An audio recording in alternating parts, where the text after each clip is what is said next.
동지가 되면 팥죽을 끓인다는 말을 들으며 자란 세대가 있습니다. 어머니가, 할머니가, 그 위에 어른들이 그렇게 해왔다는 이유만으로 자연스럽게 받아들였던 풍습입니다. 팥을 삶아 곱게 으깨고 새알심을 빚어 넣어 김이 모락모락 오르는 그릇을 한 해 중 가장 긴 밤에 마주하곤 했습니다. 그러나 문득 이런 생각이 떠오른 적은 없으셨을까요? 왜 하필 동지였을까? 왜 하필 팥이었을까? 그리고 왜 어떤 해에는 팥죽 대신 시루떡을 먹었을까 하는 물음 말입니다. 너무 익숙해서 묻지 않았던 질문이지만 그 질문 속에는 우리가 미처 들여다보지 못한 이야기가 숨어 있습니다. 어느 할머니에게서 들은 이야기입니다. 그분이 어린 시절을 보냈던 시골 마을에서는 동지가 되면 온 마을이 함께 움직였다고 합니다. 각 집에서 팥을 삶는 냄새가 골목골목 퍼졌고 아이들은 어른 곁에 앉아 새알심을 빚는 일을 거들었습니다. 그때는 알지 못했답니다. 그것이 단순히 음식을 만드는 시간이 아니라 서로의 안부를 확인하는 시간이었음을 말입니다. 팥죽 냄새가 나지 않는 집이 있으면 이웃들이 조용히 찾아갔습니다. 혹시 아픈 사람은 없는지, 혹시 어려운 일이 생긴 것은 아닌지 살피기 위해서였습니다. 동지는 그렇게 말없이 서로를 돌보는 날이었습니다. 특히 애기 동지라는 말을 들어보셨다면 그 뜻을 한 번쯤 궁금해 하셨을지도 모릅니다. 동지가 음력 초순에 들면 애기 동지라 부르고 그날에는 팥죽을 먹지 않았다는 이야기 말입니다.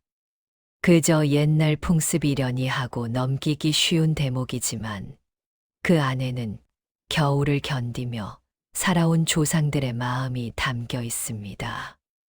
애기 동지는 아직 기운이 여물지 않은 날로 여겨졌고 그래서 강한 기운을 쓰지 않으려 했습니다. 약한 것을 보호하려는 배려였고 상황에 따라 다르게 선택할 줄 알았던 지혜였습니다. 단순한 금기나 미신이 아니라 삶을 섬세하게 바라보던 태도였습니다. 동지는 1년 중 낮이 가장 짧은 날입니다. 해가 가장 낮게 뜨고 어둠이 가장 길게 머무는 날입니다. 지금은 과학이 발달해 그 다음 날부터 해가 다시 길어진다는 사실을 알지만 그 사실을 알지 못했던 시절의 사람들은 진심으로 두려워했을 것입니다. 이대로 빛이 돌아오지 않으면 어쩌나 하는 불안 말입니다. 농사를 지으며 살아온 이들에게 해는 단순한 밝음이 아니라 생명 그 자체였으니까요. 그 어둠 속에서 사람들은 혼자가 되지 않으려 했습니다. 팥죽을 나누어 먹으며 우리는 아직 여기 함께 있다는 사실을 확인했습니다. 부처님께서 이 동지를 보셨다면 아마 이렇게 말씀하셨을 것입니다. 가장 어두운 순간이야말로 다시 밝아지기 시작하는 지점이라고. 동지는 끝이 아니라 전환의 날이었고 절망이 아니라 시작을 알리는 날이었습니다. 오늘 이 이야기가 마음에 닿는다면 조용히 함께 끝까지 걸어가 주시길 바랍니다. 팥죽 한 그릇에 담긴 우리가 잊고 지냈던 따뜻한 마음을 함께 더듬어 보려 합니다. 동지를 설명할 때 우리는 흔히 이렇게 말합니다. 1년 중 낮이 가장 짧고 밤이 가장 긴 날이라고. 틀린 말은 아닙니다. 그러나 그 말이 옛사람들에게 어떤 의미였는지까지 깊이 떠올려 본 적은 많지 않을 것입니다. 오늘을 사는 우리에게 동지는 달력 속 하루이거나 팥죽을 먹는 날로 기억되지만 농사를 지으며 해와 함께 살아가던 사람들에게 동지는 그보다 훨씬 더 절박한 날이었습니다. 해가 곧 삶이었고 빛이 곧 생명이던 시절이었기 때문입니다. 낮의 길이가 짧아진다는 것은 단순한 계절 변화가 아니라 삶의 근원이 흔들리는 신호로 받아들여졌습니다. 어느 노인에게서 들은 이야기입니다. 그분의 아버지가 어렸을 적 이야기이니 지금으로부터 100년도 더 전의 일입니다. 달력도 흔치 않았고 시계조차 귀하던 시절 사람들은 해와 달의 움직임으로 시간을 가늠하며 살았습니다. 농사를 짓는 이들에게 해가 뜨고 지는 시간, 낮의 길이는 곧 생존과 직결된 문제였습니다. 해가 길면 일할 수 있는 시간이 늘어나고 곡식도 잘 여물었습니다. 하지만 해가 짧아지면 밭일은 줄고 추위는 길어졌습니다. 그런데 동지 무렵이 되면 사람들은 분명한 변화를 느꼈습니다. 어제보다 오늘, 오늘보다 내일, 해가 조금씩 더 일찍 사라지는 것이었습니다. 이대로 계속되면 낮이 사라지는 것은 아닐까, 돌아오지 않는 것은 아닐까 하는 두려운 말입니다. 빛이 다시 돌아오지 않는 것은 아닐까 하는 두려운 말입니다. 해가 짧아진다는 것은 단순히 어둠이 길어진다는 뜻이 아니었습니다. 해가 없으면 곡식이 자라지 않고 곡식이 없으면 사람은 살아갈 수 없습니다. 그러니 해가 줄어든다는 것은 곧 생명의 근원이 줄어든다는 불안이었습니다. 지금의 우리에게는 과학이 있어서 동지 이후 해가 다시 길어진다는 사실을 알지만 그 이치를 알지 못했던 시절의 사람들은 그저 기다릴 수밖에 없었습니다. 내일도 해가 뜰지 내년에도 봄이 올지 알 수 없는 상태에서 말입니다. 그 노인의 아버지가 들려주었던 이야기 중에는 이런 사연도 있었습니다. 어느 해 동지가 지나고 유난히 추운 겨울이 이어졌는데 마을 한쪽에 혼자 살던 노인이 있었습니다. 가족도 없고 이웃과도 왕래가 적던 분이었지요. 며칠 뒤 그 집에서 연기가 나지 않는 것을 보고 사람들이 찾아가 보니 노인은 추위를 이기지 못하고 이미 세상을 떠난 뒤였습니다. 그 일을 겪은 뒤 마을에는 하나의 약속이 생겼다고 합니다. 동지가 되면 모든 집에서 팥죽을 끓여 서로 나누자는 것이었습니다. 팥죽을 나누는 과정에서 자연스럽게 각 집의 형편을 살필 수 있었고, 누가 아픈지, 누가 혼자인지, 누구에게 도움이 필요한지를 알 수 있었습니다. 그래서 동지는 단순히 추운 날이 아니라 삶이 가장 흔들리는 순간이었고, 그 순간을 혼자 견디지 않기 위한 날이었습니다. 부처님께서는 어둠을 없애야 할 대상으로 보지 않으셨습니다. 어둠은 알아차려야 할 상태라고 하셨습니다. 한 선승이 제자에게 묻습니다. 동지의 긴 밤이 두려운가? 제자가 두렵다고 답하자 선승은 말합니다. 그 두려움은 밖의 어둠이 아니라 내 마음에서 온다. 옛사람들 역시 어둠을 적으로 삼기보다 그 어둠 속에서 함께 버틸 방법을 찾았습니다. 그래서 팥죽을 끓였고 이웃과 나누었으며 함께 기다렸습니다. 동지는 그렇게 가장 약해 보이는 순간이 사실은 다시 시작되는 지점임을 알려주는 날이었습니다.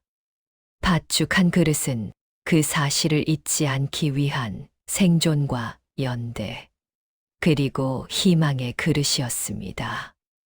팥죽을 끓일 때 가장 먼저 눈에 들어오는 것은 그 붉은색입니다. 밭을 삶으면 물이 붉게 물들고 곱게 으깨면 그 색은 더 깊어집니다. 옛사람들은 이 붉은색을 유난히 특별하게 여겼습니다. 피의 색이기도 하고 생명의 색이기도 한 붉은색은 그 자체로 힘을 지녔다고 믿었습니다. 그래서 팥이 귀신을 쫓고 애군을 막는다는 이야기가 전해져 내려왔습니다. 어느 할머니에게서 들은 이야기입니다. 그분이 어렸을 적 동지가 되면 증조 할머니께서 새벽부터 일어나 밭을 씻으셨다고 합니다. 밭을 씻으며 조용히 중얼거리던 말들은 주문이 아니라 기도였습니다. 이 밭으로 우리 식구 모두 무탈하게 해주시고 이웃들도 모두 건강하게 해주십시오. 팥죽을 끓이는 일은 단순한 요리가 아니라 마음을 씻고 다짐을 올리는 시간이었습니다. 그런데 여기서 잠시 다른 질문을 던져볼 수 있습니다. 정말 팥이 귀신을 쫓았을까요? 아니면 팥을 먹는 사람의 마음이 달라졌던 걸까요? 어둠이 길고 추위가 매서운 겨울날, 사람들은 보이지 않는 것에 대한 두려움을 느꼈습니다. 설명할 수 없는 불안과 예감, 무언가 나쁜 일이 일어날 것 같다는 마음. 옛사람들은 그런 마음을 귀신이나 애군이라는 이름으로 불렀을지도 모릅니다. 사실 그것은 밖에 있는 무엇이 아니라 안에 있는 두려움이었을 것입니다. 한 마을에 전해 내려오는 이야기 하나가 있습니다. 어느 해 겨울, 눈이 유난히 많이 내려 산기슭에 살던 젊은 부부가 마을로 내려가지 못하게 되었습니다. 그때 아내가 병이 들었고 밤이 되자 헛소리를 하기 시작했습니다. 저기 누가 있어. 나를 데려가려고 해. 남편은 겁이 났습니다. 정말 무언가가 아내를 데려가려는 건 아닐까 하는 두려움이 밀려왔기 때문입니다. 그 순간 남편의 머릿속에 떠오른 것은 동지가 되면 어머니가 끓여주시던 팥죽이었습니다. 남아있던 팥으로 급히 죽을 끓여 한 그릇은 아내에게 먹이고 한 그릇은 문 앞에 놓았습니다. 그리고 밤새 곁을 지키며 아내의 손을 잡아주었습니다. 다음 날 아침 아내의 열은 내려갔습니다. 남편은 팥죽이 귀신을 쫓았다고 믿었을지도 모릅니다. 그러나 사실은 따뜻한 죽이 아내의 몸을 살렸고 밤새 곁을 지킨 남편의 마음이 가장 큰 약이었을 것입니다. 팥죽은 그 마음을 담아내는 그릇이었습니다. 팥죽을 끓이고 붉은색을 보고 따뜻하게 먹는 그 과정 속에서 사람의 마음은 조금씩 안정됩니다. 가만히 두려움에 잠식되는 대신 지금 내가 무언가를 하고 있다는 감각이 생기기 때문입니다. 그 작은 행위가 사람을 다시 제자리로 돌려놓습니다. 귀신이 사라진 것이 아니라 두려움을 다루는 방법을 찾은 것입니다. 부처님의 가르침에는 업이라는 말이 있습니다. 우리가 짓는 생각과 말과 행동이 쌓여 삶의 결과를 만든다는 뜻입니다. 그런데 사람들은 종종 그 업을 자기 밖으로 밀어냅니다. 내 안의 불안을 밖에 무엇 때문이라고 여기고 귀신이나 애군이라는 이름을 붙입니다. 그렇게 하면 잠시 마음이 편해질 수는 있지만 두려움은 오히려 더 커집니다. 통제할 수 없는 대상으로 만들어버리기 때문입니다. 한 스님이 신도에게 이렇게 말씀하셨다고 합니다. 귀신이 두렵다면 그 귀신의 얼굴을 한번 그려보라. 신도가 그린 얼굴에는 가난과 외로움, 병과 죽음이 모두 담겨 있었습니다. 스님은 말했습니다. 귀신은 밖에 있지 않다. 내 안에 있다. 팥죽을 끓이는 일은 그와 반대였습니다. 두려움을 밖으로 쫓아내는 대신 안으로 끌어안고 천천히 익혀내는 일이었습니다. 밭은 단단해서 오래 끓여야 부드러워집니다. 어떤 노인이 말했듯 사람 마음도 그렇습니다. 급하게 달래려 하면 겁만 터질 뿐입니다. 약한 불로 오래 지켜봐야 비로소 부드러워집니다. 그래서 팥죽은 귀신을 쫓는 음식이 아니라 사람을 살리는 음식이었습니다. 붉은색은 우리가 아직 살아있고 함께 견디고 있으며 내일도 해가 뜰 것이라는 희망의 색이었습니다. 팥죽을 끓이면 양이 많이 나옵니다. 한 가마니에 팥을 삶으면 온 식구가 먹고도 남습니다. 그래서 옛사람들은 팥죽을 혼자 먹지 않았습니다. 이웃집에 나누어 주고 대문에 뿌리고 때로는 벽에 바르기도 했습니다. 지금 생각하면 음식으로 그런 일을 했다는 것이 다소 낯설게 느껴질지도 모릅니다.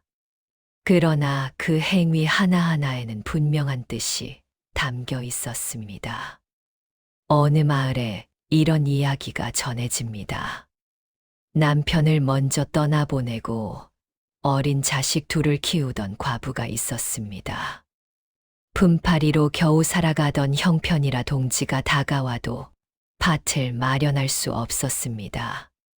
아이들이 엄마, 우리는 팥죽 안 먹어요? 하고 물었을 때 그 질문은 마음을 더 무겁게 만들었을 것입니다. 동지 아침 그 과부의 집 문 앞에 팥죽 한 그릇이 놓여 있었습니다. 누가 놓고 갔는지는 알 수 없었습니다. 점심 무렵에도 한 그릇이 또 놓였고 저녁에도 다시 한 그릇이 도착했습니다. 이튿날도 사흘째 되는 날도 그 일은 이어졌습니다. 나중에야 알게 되었습니다. 마을 사람들이 돌아가며 말없이 갖다 놓은 것이었습니다. 누가 처음 시작했는지도 누가 어느 날을 맡았는지도 드러나지 않았습니다. 그저 모두가 조용히 참여했을 뿐이었습니다. 그 집 아이는 훗날 이렇게 말했다고 합니다. 그때 먹었던 팥죽 맛을 평생 잊을 수 없다. 그건 배를 채우는 음식이 아니라 우리가 혼자가 아니라는 걸 알려준 음식이었다. 팥죽을 나눈다는 것은 곧 가장 어두운 날을 혼자 견디지 않겠다는 약속이었습니다. 동지는 모두에게 같은 날이었습니다. 옆집도 춥고 건너편 집도 춥고 마을 전체가 긴 밤을 함께 견뎌야 했습니다. 그래서 팥죽을 나누는 일은 시혜가 아니라 인사였습니다. 나도 겨울을 지나고 있고 당신도 지나고 있으니 함께 견디자라는 말 없는 인사였습니다. 어떤 마을에서는 동지 아침이 되면 집집마다 문을 열어두었다고 합니다. 팥죽을 끓인 집에서는 그릇을 들고 이웃집으로 갔고 이웃집에서도 자기 집 팥죽을 내놓았습니다. 누구네 집 팥죽이 더 맛있는지 이야기하며 웃고 올해 팥 농사가 어땠는지 나누는 시간이 이어졌습니다. 그 과정에서 가장 중요한 것은 음식이 아니라 얼굴을 마주하고 안부를 묻는 일이었습니다. 대문이나 벽에 팥죽을 바르는 풍습도 마찬가지였습니다. 그것은 귀신을 막는 주문이 아니라 우리 집은 지금 이 겨울을 견디고 있다는 신호였습니다. 그 붉은 자국이 보이지 않으면 이웃들은 그 집을 찾았습니다. 한 노인은 어린 시절 아버지를 따라 팥죽을 돌리러 다녔던 기억을 들려주었습니다. 어느 집 앞에서 아버지가 멈춰 섰는데 문에 팥죽 자국이 없었던 것입니다. 문을 두드리자 기침 소리가 들렸고 안에는 노부부가 함께 알아누워 있었습니다. 그날 이후 마을 사람들은 돌아가며 그 집을 돌봤다고 합니다. 팥죽을 가져다 주고 불을 지펴주고 약을 구해다 주었습니다. 부처님 가르침에 공덕이라는 말이 있습니다. 공덕은 혼자 쌓는 것이 아니라 흘러갈 때 의미가 생깁니다. 한 스님은 이렇게 비유했습니다. 물이 고이면 썩고 흘러야 맑다. 팥죽을 나누는 일은 그 흐름을 만드는 일이었습니다. 내가 끓인 것을 이웃에게 주고 이웃이 다시 다른 집에 전하며 마을 전체가 하나로 이어졌습니다. 이것이 자비입니다. 불쌍히 여기는 마음이 아니라 함께 견디고 함께 살아남겠다는 선택. 팥죽 한 그릇은 바로 그 선택을 담은 그릇이었습니다. 나눔은 주는 행위가 아니라 함께 살아가는 방법이었습니다. 동지가 음력으로 언제 드느냐에 따라 이름이 달랐다는 사실을 아시는 분들도 계실 것입니다. 동지가 음력 11월 초순, 그러니까 초하루에서 열흘 사이에 들면 애기동지라고 불렀고 중순이나 하순에 들면 노인동지 또는 늙은 동지라고 불렀습니다. 같은 동지인데 왜 이렇게 나누어 불렀을까요? 그리고 왜 애기 동지에는 팥죽을 먹지 않았을까요? 어느 할머니에게서 들은 이야기입니다. 그분이 시집 오던 해 시어머니께서 이렇게 말씀하셨다고 합니다. 올해는 애기 동지니까 팥죽 말고 시루떡을 준비해라. 동지면 당연히 팥죽을 먹는 줄로만 알았던 며느리는 그 말뜻을 이해하지 못했습니다. 그러자 시어머니는 이렇게 덧붙였다고 합니다. 애기 동지는 아직 약한 동지다. 강한 것을 쓰면 안 된다. 부드러운 것으로 넘겨야 한다. 애기라는 말에는 여러 뜻이 담겨 있습니다. 아이를 뜻하기도 하고 어리다는 뜻이기도 하며 아직 덜 자랐고 약하다는 의미도 품고 있습니다. 동지가 달 초에 들면 그 달은 이제 막 시작된 상태입니다. 기운이 충분히 차오르지 않은 때이지요. 그래서 옛사람들은 그 동지를 애기라 불렀습니다. 반대로 동지가 달 끝 무렵에 들면 그 달은 이미 무르익은 상태이기에 늙은 혹은 노인이라는 말을 붙였습니다. 한 마을에 이런 일이 전해 내려옵니다.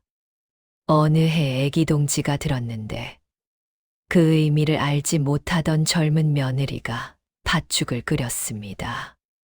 시댁에서는 대대로 애기 동지에는 팥죽을 피했지만 며느리는 요즘 시대에 그런 걸 믿느냐고 말하며 그대로 팥죽을 상에 올렸습니다. 그날 밤 집안의 어린아이가 갑자기 열이 나 며칠을 앓았고 겨우 회복하고 나서야 며느리는 시어머니의 말을 떠올렸다고 합니다. 미신이 아니라 오랜 경험에서 나온 판단이었구나 하고 말입니다.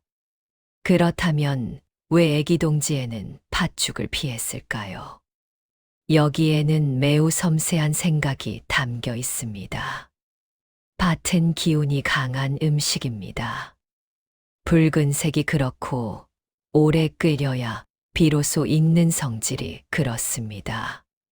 그 강한 기운으로 겨울의 어둠을 견디고 불안을 다독이며 다시 일어서는 힘을 얻는 것이 팥죽의 역할이었습니다. 하지만 애기 동지는 아직 약한 시기였습니다. 그런 때에 강한 기운을 쓰면 오히려 탈이 날 수 있다고 보았습니다. 어린아이를 대할 때를 떠올리면 이해하기 쉽습니다. 아이가 아플 때 어른이 먹는 강한 약을 그대로 쓰지 않습니다. 아이의 몸에 맞는 처방을 하듯 때와 상태에 맞게 조절합니다. 애기 동지의 팥죽을 피한 것도 같은 이치였습니다. 어느 한의사 어르신은 이렇게 말씀하셨습니다. 좋은 약이라고 해서 언제나 좋은 것은 아니다. 약에도 때가 있다. 약한 몸에는 약한 처방이 필요하다. 애기 동지는 그런 조심스러움의 날이었습니다. 그래서 애기 동지에는 팥죽 대신 시루떡을 먹었습니다. 시루떡은 팥죽보다 부드럽고 끓이는 음식이 아니라 찌는 음식입니다. 강하게 밀어붙이지 않고 김으로 천천히 익혀냅니다. 은근히 감싸 안듯 완성되는 음식이기에 애기 동지에 어울린다고 여겼습니다. 어떤 마을에서는 애기 동지가 되면 아이들을 더 조심스럽게 돌보고 어른들도 무리한 일을 삼갔다고 합니다. 애기 동지는 모두가 애기처럼 조심해야 하는 날이라는 말이 전해질 정도였습니다. 부처님 가르침에 중도가 있습니다. 지나치지도 모자라지도 않은 길을 찾는 지혜입니다. 애기 동지의 팥죽을 피한 것은 바로 그 중도의 실천이었습니다. 옛사람들은 강함과 약함을 대립으로 보지 않았습니다. 지금 이 순간에 무엇이 필요한지를 살폈고 그에 맞게 선택했습니다. 애기 동지의 시루떡은 약함을 인정하고 보호하는 용기, 그리고 부드러움이야말로 진짜 강함이라는 사실을 전해주는 상징이었습니다. 시루떡을 만들어 본 적이 있으신지요? 시루에 쌀가루를 안치고 그 위에 팥을 얹고 다시 쌀가루를 덮은 뒤 또 팥을 얹는 방식으로 층을 쌓아 올립니다. 그렇게 여러 층이 완성되면 시루를 올리고 불을 지핍니다. 펄펄 끓는 물에서 올라오는 김이 시루 속으로 스며들어 떡을 익혀냅니다. 급하지 않습니다. 불을 세게 한다고 해서 빨리 익는 것도 아닙니다. 김이 고루 퍼질 때까지 기다려야 합니다.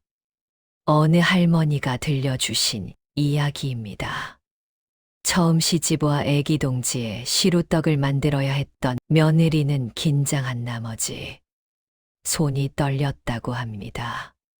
쌀가루는 한쪽이 두껍고 한쪽은 얇았고 팥도 고르게 뿌려지지 않았습니다.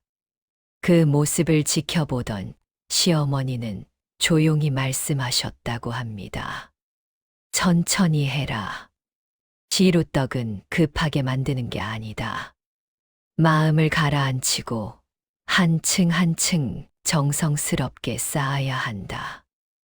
며느리는 숨을 고르고 다시 시작했습니다.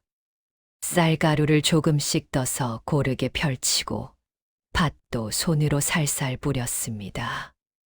그렇게 한 층을 완성하고 다시 한 층을 쌓았습니다. 그 모습을 보며 시어머니는 웃으며 말씀하셨습니다. 그래, 그렇게 하는 거다. 시로 떡을 만드는 건 떡을 만드는 게 아니라 마음을 만드는 거다. 시루떡의 첫 번째 특징은 바로 이 층입니다. 모든 재료를 한 번에 섞지 않고 하나씩 차근차근 쌓아 올립니다. 쌀가루 한 층, 팥 한 층, 다시 쌀가루. 그렇게 쌓다 보면 떡 안에 결이 생깁니다. 칼로 잘랐을 때 드러나는 흰색과 붉은색의 층은 단순한 무늬가 아니라 천천히 공들였다는 증거입니다. 어떤 마을에서는 쌀가루 한 층을 펼칠 때마다 소원을 빌었다고 합니다. 식구의 건강을 빌고 이웃의 무탈함을 빌고 다음 해 농사의 평안을 빌며 소원을 층층이 담았습니다. 시루떡 한 조각에는 그렇게 많은 마음이 들어 있었습니다. 시루떡의 두 번째 특징은 김으로 익힌다는 점입니다. 팥죽은 불 위에서 직접 끓입니다. 열기가 곧바로 전해지고 빠르고 강합니다. 그러나 시루떡은 다릅니다. 불과 떡 사이에는 물이 있고 그 물이 김이 되어 천천히 올라옵니다. 직접 닿지 않고 은근하게 서서히 익혀냅니다. 그래서 급하게 만들 수 없는 음식이 됩니다. 어느 스님이 이런 법문을 하셨다고 합니다. 사람의 마음도 시루떡처럼 익혀야 한다. 직접 불에 올리면 탄다. 김으로 천천히 익혀야 제대로 익는다. 한 신도가 묻자 스님은 답했습니다. 그 김은 자비이고 인내이며 기다림이다. 노한 노인은 어머니가 시루떡을 잘 만들던 비결을 이렇게 전했습니다. 서두르지 않고 떡이 익을 때까지 기다려주는 거다. 자주 들여다보면 김이 새니 믿고 기다려야 한다. 시루떡은 기다림을 배우는 음식이었습니다. 시루떡의 마지막 특징은 나눔입니다. 시루떡은 크게 만들어 여러 사람이 함께 나눕니다. 한 덩어리였던 떡을 여러 조각으로 썰어 모두가 같은 뿌리에서 나온 떡을 먹습니다.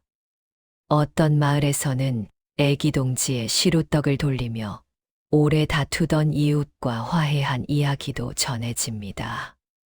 말 한마디 없이 건넨 떡 한 조각에 마음이 담겨 있었고 그 마음이 관계를 다시 잇게 했습니다.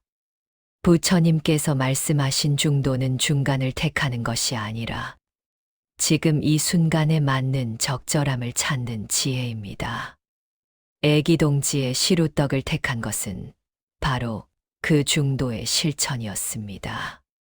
시루떡의 부드러움은 약함이 아니라 더 많은 정성과 인내를 요구하는 강함이었습니다. 누군가 힘들 때 강한 말로 다그치기보다 곁에서 은근히 지켜봐 주는 것. 김이 스며들듯 천천히 온기를 전하는 것.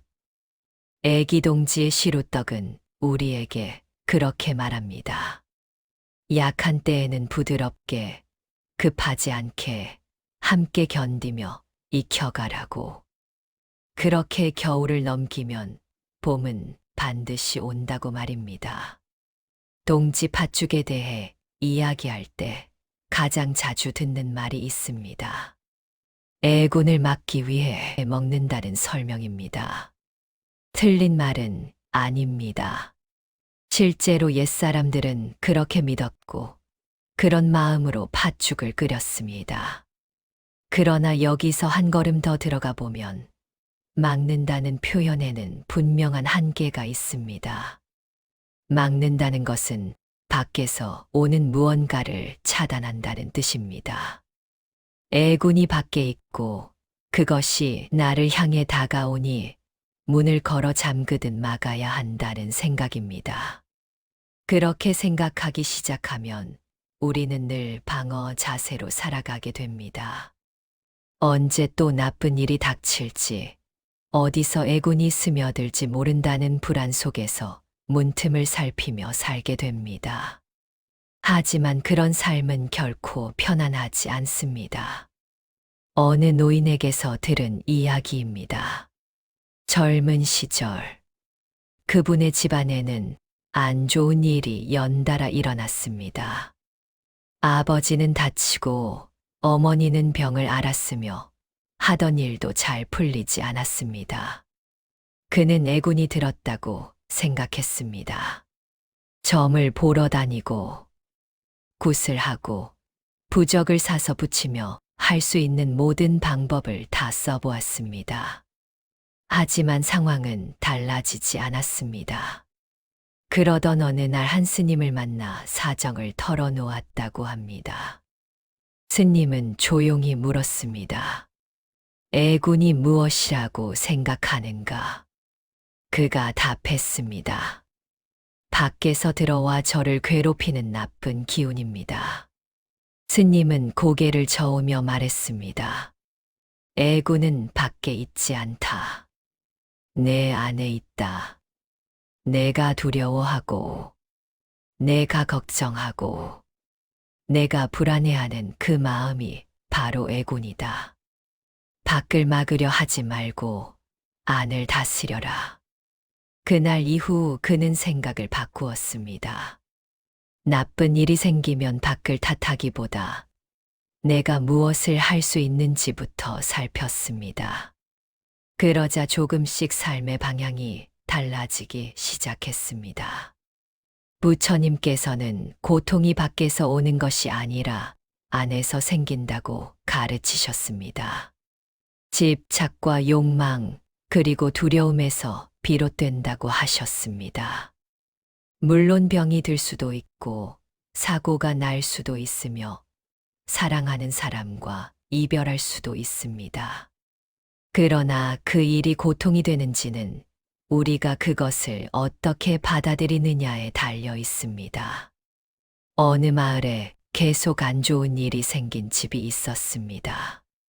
가축이 죽고 곡식이 상하고 식구들이 자주 아팠습니다. 사람들은 그 집에 애군이 들었다고 수군거렸습니다. 집주인은 부적을 붙이고 팥죽을 대문에 바르고 온갖 방법을 다 써봤지만 달라지는 것은 없었습니다.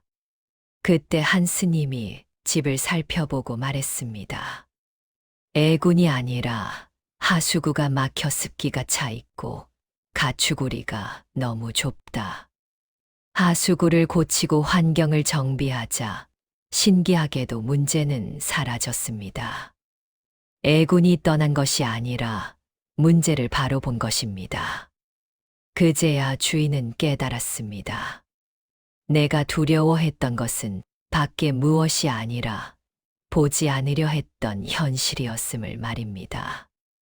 그래서 동지는 막는 날이 아니라 밝히는 날입니다. 1년 중 가장 어두운 날을 지나며 우리는 무엇이 두려운지를 들여다봅니다. 그 두려움이 밖에 있는지 아니면 내 안에 있는지를 살펴봅니다. 외로움과 불안, 상실감은 귀신이 아니라 마음의 그림자입니다. 팥죽을 끓이고 이웃과 나누고 함께 먹는 일은 그 그림자를 밝히는 과정이었습니다. 두려움을 없애려 애쓰는 대신 마주하고 이해하는 연습이었습니다. 부처님의 관점에서 동지는 끝이 아니라 전환의 날입니다. 가장 어둡다는 것은 이제 밝아질 수 있다는 뜻이기 때문입니다.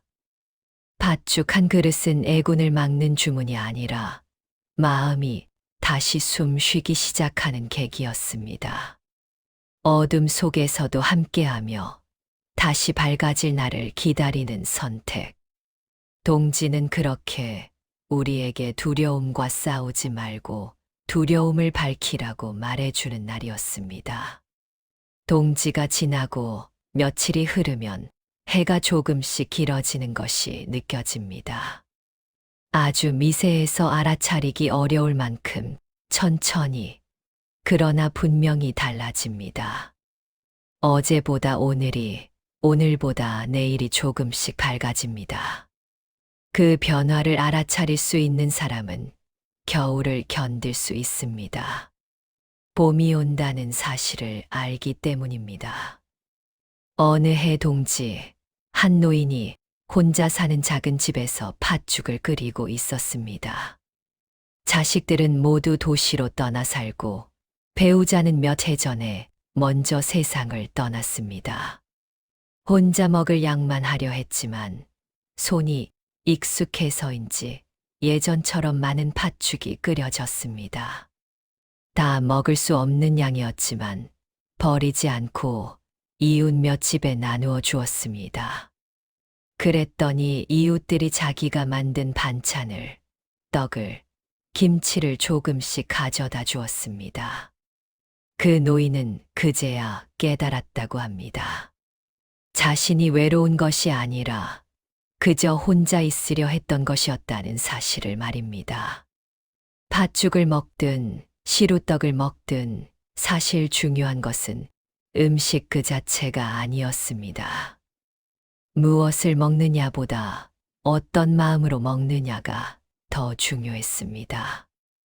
혼자 먹지 않고 나누는 마음, 두려움을 밖으로 던지지 않고 안에서 다독이는 마음, 가장 어두운 순간이 사실은 다시 시작되는 지점임을 알아차리는 마음. 그 마음이 있다면 팥죽도 약이 되고 시루떡도 위로가 됩니다. 전통은 지키는 것이 아니라 이해하는 것입니다. 옛날 방식을 그대로 따르는 것이 중요한 것이 아니라 그 안에 담긴 뜻을 오늘의 언어로 다시 읽어내는 것이 중요합니다.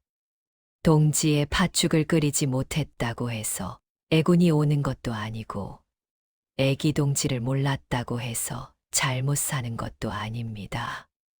다만 그 이야기 속에 담긴 마음만큼은 기억할 필요가 있습니다. 요즘은 팥죽을 직접 끓이는 집이 많지 않습니다. 마트에서 사 먹거나 아예 지나쳐 버리는 날이 되기도 했습니다. 그렇다고 해서 조상들보다 우리가 덜 지혜로운 것은 아닙니다. 시대가 바뀌었을 뿐입니다.